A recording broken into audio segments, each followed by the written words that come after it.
রামিসা হত্যার প্রতিবাদে আজ সারাদিনই বিক্ষোভ করেছেন পল্লবীবাসী। এই মুহূর্তে পল্লবীর কালশী রোড থেকে যুক্ত হচ্ছেন আমাদের সহকর্মী কাজী ফয়সাল। ফয়সাল, একটু জানতে চাইবো, কিছুক্ষণ আগে শুনছিলাম যে পল্লবী থানা ঘেরাও করেছেন সাধারণ জনতা। এই মুহূর্তে কি অবস্থা এবং আপনি এই মুহূর্তে কোথায় রয়েছেন, কি বলছেন সাধারণ মানুষজন?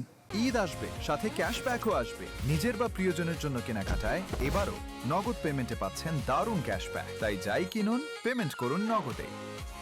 থানা ঘেরাওয়ের ঘটনাটি মূলত আরও আগের।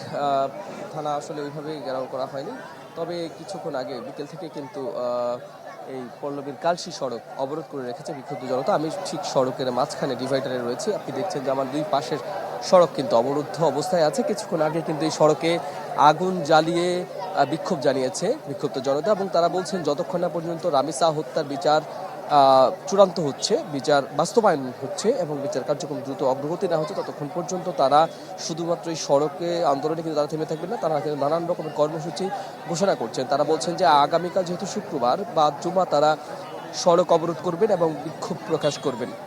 তারা আসলে সরকারের বিভিন্ন পর্যায় থেকে যেসব বক্তব্য আসছে সেই ধরনের বক্তব্যের কিন্তু প্রতিক্রিয়া জানাচ্ছেন অনেকে। কিন্তু স্বরাষ্ট্রমন্ত্রী কিংবা আইনমন্ত্রী তারা বলছেন যে 1 সপ্তাহ বা 7 দিনের মধ্যে যে বিচারের যে প্রক্রিয়া, তারা বলছেন যে এই সময়টা আসলে তারা দিতে চান না।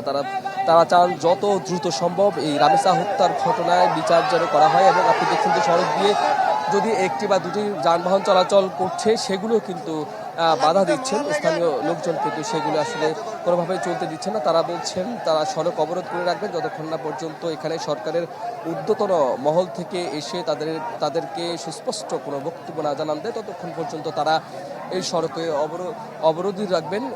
এবং আমরা দেখেছি রামিসার যে এখান থেকে অল্প একটু দূরেই কিন্তু রামিসার বাসা, সেখানে কিন্তু স্থানীয় লোকজন ভিড় করে আছেন।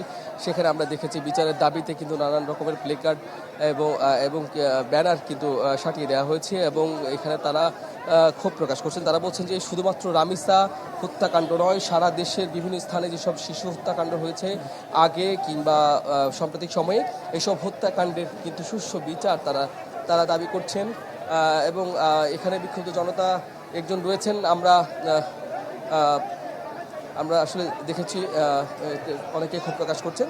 তবে এই পর্যন্ত এখানে সর্বশেষ অবস্থা এরকমটাই, কোনো ধরনের অপ্রীতিকর ঘটনা কিন্তু নেই। ফয়সাল, আপনাকে অনেক ধন্যবাদ। দর্শক, কাজী ফয়সাল আমাদের সাথে পল্লবী থেকে যুক্ত হয়েছিলেন।